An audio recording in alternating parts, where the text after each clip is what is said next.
आपको पूर्णिमा व्रत की कथा सुनाती हूँ। इस दिन अगर आप व्रत नहीं भी करते हैं तो इसकी कथा सुनने से आपके सभी कष्ट दूर होते हैं। द्वापर युग में एक समय की बात है, यशोदा जी ने श्री कृष्ण से कहा, हे कृष्ण, तुम सारे संसार की उत्पन्न करता हो, पोषक तथा उसके संहार करता हो।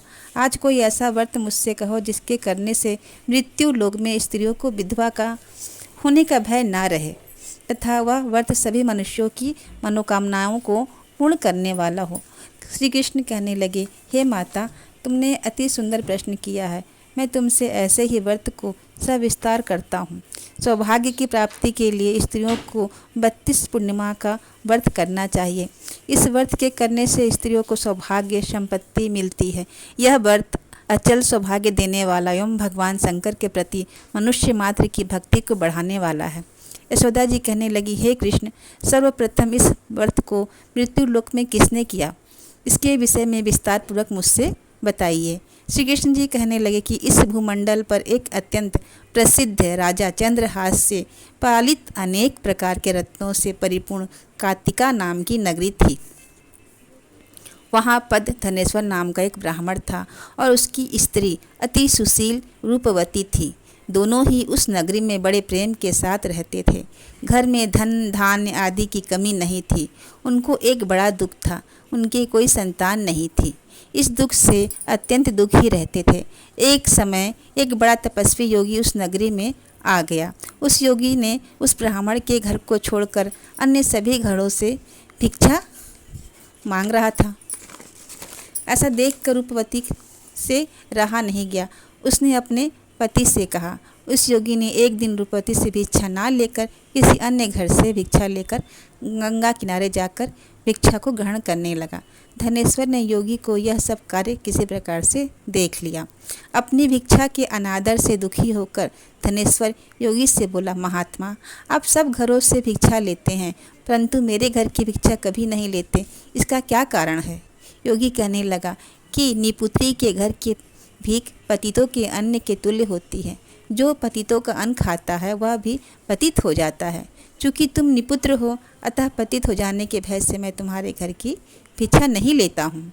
धनेश्वर यह बात सुनकर अपने मन में बहुत दुखी हुआ और हाथ जोड़कर साधु महात्मा के पैरों पर गिर गया। अंतर्भाव से कहने लगा, हे महाराज, यदि ऐसा है तो आप मुझको पुत्र प्राप्ति का उपाय बतलाइए। आप सब जानते हैं, मुझ पर अवश्य ही यह कृपा कीजिए। धन की मेरे घर में कोई कमी नहीं है परंतु मेरे पुत्र ना होने के कारण अत्यंत दुखी हूँ। आप मेरे इस दुख का हरण करें, आप सामर्थ्यवान हैं। यह सुनकर साधु महात्मा कहने लगे, ब्राह्मण, तुम चंडी की उपासना करो। घर आकर अपने पत्नी से उसने सारा बात बताई। तब निर्मित मन से चला गया। वन में जाकर उसने चंडी की उपासना की और उपवास किया। चंडी ने 16वें दिन उसको स्वप्न में दर्शन दिया और कहा, धनेश्वर, जा, तेरे पुत्र होगा परंतु वह 16 वर्ष की आयु में ही मृत्यु को प्राप्त हो जाएगा। यदि तुम दोनों पति पत्नी 32 पूर्णिमा का व्रत विधि पूर्वक करो तो वह दीर्घायु हो जाएगा। जितनी तुम्हारी सामर्थ्य हो आटे के दिए बनाकर शिव जी का पूजन करना। शंकर भगवान की कृपा से उसे गर्भ रुक जाएगा। जब वह ब्राह्मण प्रातःकाल उठा तो उसने उस स्थान के आसपास एक भी आम का वृक्ष नहीं देखा। वह अत्यंत दुखी हो गया। उस ब्राह्मण ने उस आम के वृक्ष पर चढ़कर उस फल को तोड़ने का प्रयत्न किया परंतु वृक्ष पर कई प्रकार प्रयत्न करने पर भी ना चढ़ पाया। तब जाकर उस ब्राह्मण को बहुत चिंता हुई और विघ्न विनाशक श्री गणेश जी की वंदना करने लगा। हे दयानिधि, हे दया बिंदु, अपने भक्तों के विघ्नों का नाश करके उनके मंगल कार्य को करने वाले, दुष्टों का नाश करने वाले, रिद्धि सिद्धि के देने वाले, आप मुझ पर कृपा कीजिए, मुझे सामर्थ्य दीजिए, मैं अपने मनोरथ को पूर्ण कर सकूं। इस प्रकार गणेश जी की प्रार्थना करने पर उनकी कृपा से धनेश्वर वृक्ष पर चढ़ गया और उसने एक अति सुंदर आम का फल देखा। उसने सोचा कि जो वरदान से फल मिला था वह यही है और कोई फल दिखाई नहीं देता। उस धनेश्वर ब्राह्मण ने जल्दी से उस फल को तोड़कर अपनी स्त्री को लाकर दे दिया। उसकी स्त्री ने अपने पति के कहे अनुसार उस फल को खा लिया और वह गर्भवती हो गई। देवी जी की असीम कृपा से उसकी एक अत्यंत सुंदर पुत्र उत्पन्न हुआ, जिसका नाम उन्होंने देवीदास रखा। माता पिता के हर्ष और शोक के साथ वह बालक शुक्ल पक्ष की चंद्रमा की भांति अपने पिता के घर में बढ़ने लगा। भवानी की कृपा से वह बालक बहुत ही सुंदर, सुशील और विद्या में पढ़ने में बहुत ही निपुण था। दुर्गा जी की आज्ञा अनुसार उसकी माता ने 32 पूर्णिमा का व्रत रखा प्रारंभ कर दिया, जिससे उसका पुत्र बड़ी आयु वाला दीर्घायु हो जाए। 16वां वर्ष लगते ही देवीदास के माता पिता को बड़ी चिंता हो गई, कहीं उनके पुत्र की मृत्यु ना हो जाए। इसलिए उन्होंने अपने मन में विचार किया कि यदि यह घटना यहाँ होती है तो हम सह नहीं पाएंगे। अतः उन्होंने अपने साले को बुलाकर मामा के साथ बच्चे को बनारस भेज दिया। देवीदास 1 वर्ष तक काशी में जाकर विद्या अध्ययन करे और उसको अकेला भी नहीं छोड़ना, इसलिए साथ में तुम चले जाओ और 1 वर्ष के पश्चात उसको वापस ले आना। सब समझा कर माता पिता ने अपने भाई के साथ काशी में भेज दिया। इसलिए देवीदास को एक घोड़े पर बैठाकर उसके मामा को उसके साथ कर दिया, किंतु यह बात उसके मामा या किसी और से नहीं बताई। धनेश्वर ने अपनी पत्नी अपने पुत्र की मंगल कामना तथा दीर्घायु के लिए भगवती दुर्गा की आराधना करने लगा और पूर्णमासियों का व्रत प्रारंभ कर दिया। इस प्रकार बराबर 32 पूर्णिमासी का व्रत पूरा हो गया। कुछ समय पश्चात एक दिन वह दोनों मामा और भांजा मार्ग में रात्रि बिताने के लिए किसी ग्राम में ठहरे हुए थे। उस दिन उस गांव में एक ब्राह्मण की अत्यंत सुशील, सुंदर, विदुषी और गुणवती कन्या का विवाह हो रहा था।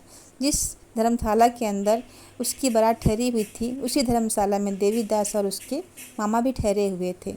सहयोगवश कन्या को तेल आदि चढ़ाकर मंडप आदि की कृत्य किया गया तो लगन के समय वर को धुआर्थ हो गया। अतः वर के पिता ने अपने कुटुंबियों से परामर्श करके निश्चय किया कि यह देवीदास मेरे पुत्र जैसा ही सुंदर है, मैं इसके साथ ही लगन का सारा काम क्यों न करा दूं। बाद में विवाह के अन्य कार्य मैं अपने पुत्र के साथ करा दूंगा। ऐसा सोचकर देवीदास के मामा से जाकर उसने कहा, अपने भांजे को हम तो दे देंगे, जिससे विवाह के लगन का सब कृत्य सुचारू रूप से हो जाएगा। तब उसका मामा कहने लगा कि जो कुछ भी आपको उपहार में मिलेगा कन्या पक्ष की तरफ से, वह आप हमें दे देना। यह बात वर के पिता ने स्वीकार कर ली।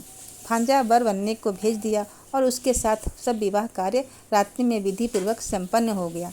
पत्नी के साथ वह भोजन कर रहा था और मन में यह सोच रहा था कि ना जाने यह किसकी पत्नी है, मैं इसे विश्वासघात क्यों कर रहा हूँ।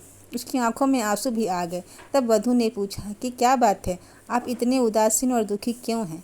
तब उसने सब बातें वर के पिता व उनके कुटुंबियों की बात कन्या से बता दी। कन्या ने कहा, ब्राह्मण और अज्ञन के सामने मैंने आपको ही अपना पति बनाया है, इसलिए आप ही मेरे पति हैं। मैं आपकी ही पत्नी रहूँगी, किसी अन्य की कदापि नहीं। तब देवीदास ने कहा, ऐसा मत कहो, मेरी आयु बहुत थोड़ी है, मेरे पश्चात तुम्हारी क्या होगी, यह सोचकर ही मन विचार करने लगा। परंतु वह दृढ़ विचार वाली बालिका थी। बोली, जो आपकी गति होगी वही मेरी गति होगी। स्वामी, आप उठिए, भोजन करिए, आप निश्चय ही भूखे हैं। उसके बाद देवीदास और उसकी पत्नी दोनों ने भोजन किया।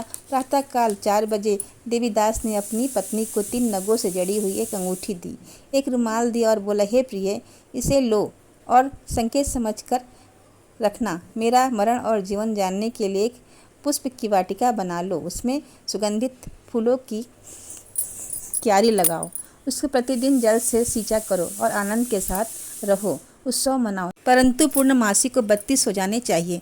प्रातः काल होने पर इस स्थान के समीप ही तुम्हें एक आम का वृक्ष दिखाई देगा, उस पर तुम चढ़कर फल तोड़ लेना। शीघ्र अपने घर चले जाना, अपनी स्त्री से सब बात कहना। ऋतु स्नान के पश्चात वह स्वच्छ होकर श्री शंकर का ध्यान कर कर उस फल को खा लेगी। तब शंकर भगवान की कृपा से उसे गर्भ रुक जाएगा। जब वह बालक प्रातःकाल उठा तो उसने उस स्थान के पास एक भी आम का वृक्ष नहीं देखा। वह भगवान से प्रार्थना करने लगा कि हे भगवान, मेरी बात मान लीजिए। उसको मूर्छित दशा में देखकर पार्वती जी ने भगवान शिव जी से कहा कि महाराज, इस बालक की माता ने पहले ही 32 पूर्णिमा का व्रत किया है, जिसके प्रभाव से हे भगवान आप इसको प्राण दान दें। भवानी के कहने पर भक्त वत्सल भगवान श्री शिव जी ने उसको प्राण दान दिया। इस व्रत के प्रभाव से ही काल मृत्यु को छोड़ देना पड़ा और स्वस्थ होकर बैठ गया। उधर उसकी स्त्री उसके काल की प्रतीक्षा किया करती थी।